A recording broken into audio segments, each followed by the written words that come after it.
मित्रांनो, डी-एस-ए सीरीजमध्ये तुम्हा सर्वांचं स्वागत आहे. तर आपण डी-एस-ए कंप्लीट कोर्स बघत आहोत. त्याच्यामध्ये आपण सेक्शन 1 हा स्टार्ट केलेला आहे, डी-एस-ए बेसिक आणि त्याचं फाउंडेशन. तर याच्यामध्ये 2 टॉपिक आपण ऑलरेडी बघितलेले आहेत. तुम्ही ते व्हिडिओज बघू शकता. आजच्या व्हिडिओमध्ये आपण तिसरा टॉपिक बघत आहोत, असिम्प्टोटिक नोटेशन्स. तर असिम्प्टोटिक नोटेशन्स काय असतात याच्याबद्दल आपण आजच्या व्हिडिओमध्ये बघणार आहोत. तर सगळ्यात पहिले आपण त्याचा मीनिंग किंवा डेफिनेशन बघून घेऊयात. तर asymptotic notifications are mathematical tools used to describe the running time of algorithm as input size grows towards infinity. जशी जशी तुमची इनपुटची साईज प्रोग्राममध्ये वाढत जाते तसं तसं अल्गोरिदम जो आहे तो रनिंग टाईममध्ये कसा डिस्क्राईब करायचा त्याच्यासाठी हे मॅथमॅटिकल टूल्स आपण यूज करतो. त्यालाच आपण असिम्प्टोटिक नोटेशन्स असं बोलतो. तर याने आपण तुमचा जो टाईम असतो त्यांना आपण डिनोट करत असतो.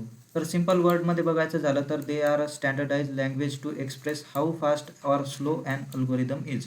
तुमचा जो अल्गोरिदम असतो तो वर्क होत असतो तर तो किती स्लो आहे किंवा किती फास्ट आहे हे जर आपल्याला एक्सप्रेस करायचं असेल तर त्याच्यासाठी आपण एक स्टँडर्डाइज लँग्वेजचा यूज करतो. त्यालाच आपण या नोटेशन्सने डिनोट करत असतो. तर त्याच्यामध्ये सिम्पल एक्झाम्पल बघायचं झालं तर तुम्ही ग्रेडिंग सिस्टमचं बघू शकता की जसं स्टुडंट असतो एखादा स्कूलमध्ये, जर त्याचे मार्क्स आपल्याला जर डिसाईड करायचे असतील तर आपण काय करतो, 3 कॅटेगरीमध्ये समजा त्याला डिवाईड करतो. जसं की एक्सेलंट आहे किंवा ॲव्हरेज आहे किंवा पुअर आहे. तसंच आपला जो अल्गोरिदम असतो डी-एस-एमध्ये, तो अल्गोरिदम आपण त्याचा टाईम जो असतो तो टाईम जर आपल्याला तिथे मेजर करायचा असेल किंवा दाखवायचा असेल तर त्या टाईमला डिसाईड करण्यासाठी आपण 3 कॅटेगरीमध्ये त्याला 3 नोटेशन्समध्ये डिवाईड केलेलं आहे की फास्ट आहे तुमचा कोड, की ॲव्हरेज आहे, की स्लो आहे. तर अशा प्रकारे आपण त्याला डिसाईड करतो तुमच्या नोटेशन्सने. तर आता या नोटेशन्स कोणकोणत्या आहेत तर ते पण आपण बघून घेऊयात. तर मेनली डी-एस-एमध्ये बघायचं झालं तर टाईम कॉम्प्लेक्सिटी मेजर करण्यासाठी आपण मेन 3 नोटेशन्सचा यूज करतो.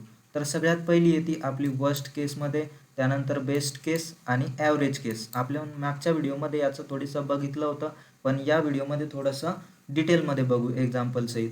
तर सगळ्यात पहिला येतो बिग ओ. बिग ओ आपण ओनेच डिनोट करतो त्याला. वर्स्ट केस आपण त्याला बोलत असतो. तर तुमचा जो पण अल्गोरिदम असेल तो रन करण्यासाठी मॅक्झिमम टाईम किती लागेल तो आपल्याला वर्स्ट केस सांगतो.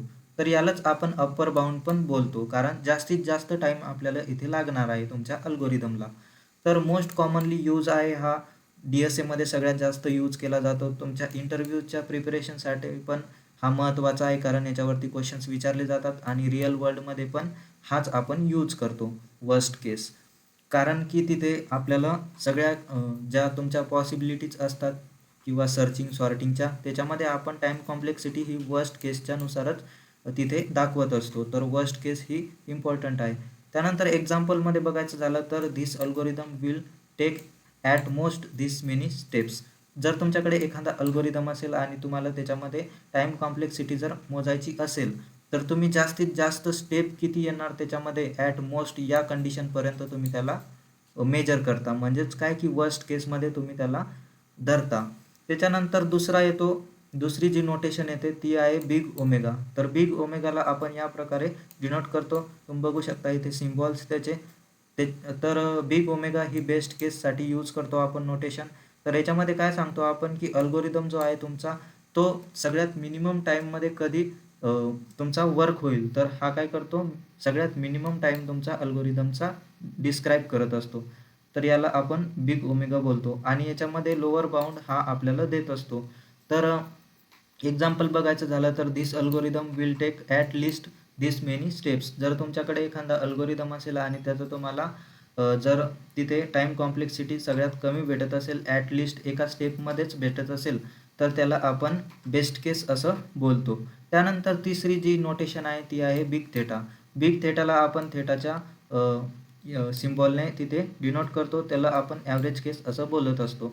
तर हे काय डिस्क्राईब करतं, एक्झॅक्ट टाईम बाउंड. म्हणजेच काय की एक्झॅक्ट जितक्या स्टेप तुम्हाला लागतील त्याच स्टेपमध्ये तुम्हाला जर एखादं सोल्युशन भेटत असेल अल्गोरिदमचं तर त्याला आपण ॲव्हरेज केस असं बोलतो.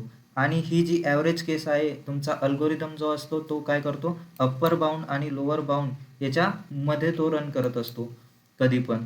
त्याच्यानंतर this algorithm will take exactly around this many steps, म्हणजेच काय की तुमचा अल्गोरिदम जो आहे तो एक्झॅक्ट जितक्या स्टेप पाहिजे तितक्या स्टेपमध्येच तो वर्क होत आहे, त्याला आपण बिग थेटाने डिनोट करतो. तर अशा प्रकारे या ज्या 3 मेन नोटेशन्स आहेत याचा यूज करून आपण टाईम कॉम्प्लेक्सिटी तिथे दाखवत असतो. त्याच्यानंतर याचं जर डिटेलमध्ये एक एक्झाम्पल बघायचं झालं तर आपण इथे एक एक्झाम्पल घेतलेलं आहे तिन्ही केससाठी. तर ते आपण तिन्ही केस याच्यामध्ये डिस्कस करणार आहोत. तर सगळ्यात पहिले आपण लिनियर सर्च घेतलेला आहे, त्याच्यामध्ये एक ॲरे घेतलेला आहे आणि त्याच्यामध्ये काही व्हॅल्यूज स्टोअर केलेल्या आहेत समजा. तर तुम्हाला काय करायचं आहे, टार्गेट एलिमेंट फाइंड करायचा आहे किंवा एक एलिमेंट याच्यामध्ये सर्च करायचा आहे.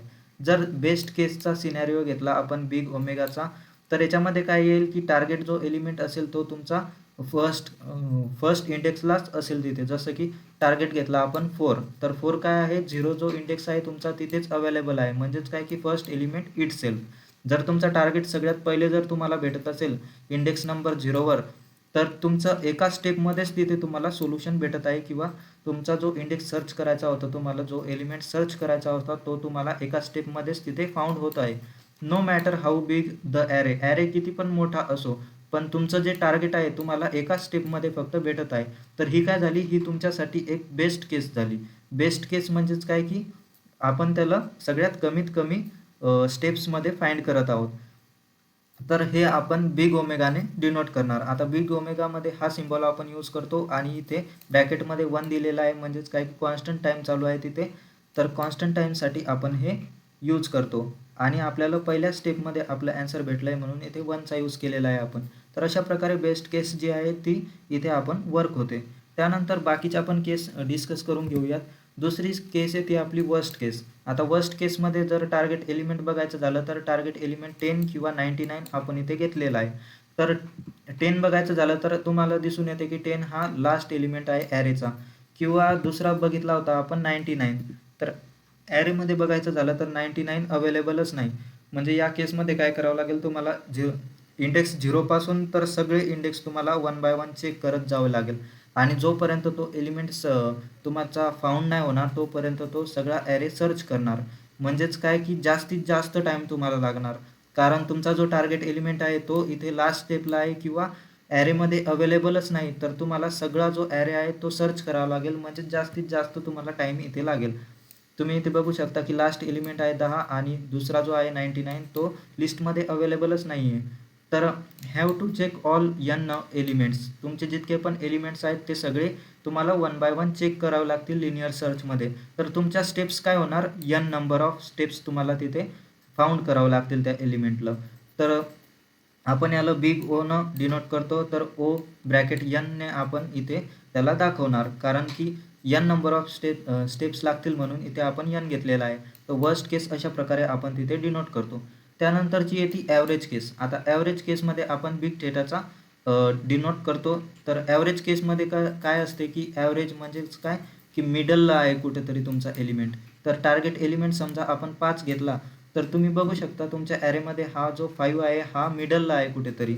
तर मिडलला आहे तर त्याला कुठेतरी on average target is found somewhere in middle. तर तुमचं जे टार्गेट असेल ते तुम्हाला मिडलला सापडेल. तर मिडलला सापडेल तर तुम्हाला जास्त पण स्टेप्स करायची गरज नाही किंवा स्टार्टिंगलाच तुमचा एलिमेंट सापडणार नाही आहे. तर तुम्हाला काय ॲव्हरेज तिथे तुम्हाला सापडेल. तर तुमच्या स्टेप्स होऊन जातील n/2 on average. But we ignore constant. तर आपण या केसमध्ये काय करतो की कॉन्स्टंटला इग्नोर करत असतो सगळ्याच केसमध्ये. तर कॉन्स्टंट तुमचा 2 येतो तर 2ला आपण इग्नोर करणार आणि डिनोट करणार थेटा ब्रॅकेटमध्ये कॅपिटल N. तर अशा प्रकारे आपण टाईम कॉम्प्लेक्सिटी जी असते ती मेजर करत असतो या 3 केसेसमध्ये, वर्स्ट केस, बेस्ट केस आणि ॲव्हरेज केस. तर या तिन्हीच्या तिन्ही तुम्हाला या एक्झाम्पल पासून समजून घ्यायच्या आहेत आणि कुठेतरी याच्या शॉर्ट नोट्स तुम्हाला तुमच्या प्रिपेअर करायच्या आहेत. तर अशा प्रकारे या 3 घ्यायचा तुम्हाला लक्षात ठेवायचं आहे आणि अभ्यास करायचा आहे. तर पुढचा व्हिडिओ पण लवकरच येईल. तर हा व्हिडिओ पूर्ण बघा आणि तुमच्या जे पण मित्र असतील त्यांच्यासोबत शेअर करायला विसरू नका. तर मी आता प्लेलिस्ट बनवतच आहे, तर तुम्ही प्लेलिस्ट पण सेव्ह करून ठेवू शकता तुमच्या ह्याच्यात आणि डिस्क्रिप्शन बॉक्समध्ये तुम्हाला व्हॉट्सअपची किंवा टेलिग्रामची जी लिंक असेल ती मिळेल. तिथून तुम्ही आपले जे ग्रुप आहे ते जॉईन करू शकता आणि तिकडे तुम्हाला अपडेट्स वगैरे मिळत राहील. तर धन्यवाद मित्रांनो, भेटूयात पुढच्या व्हिडिओमध्ये.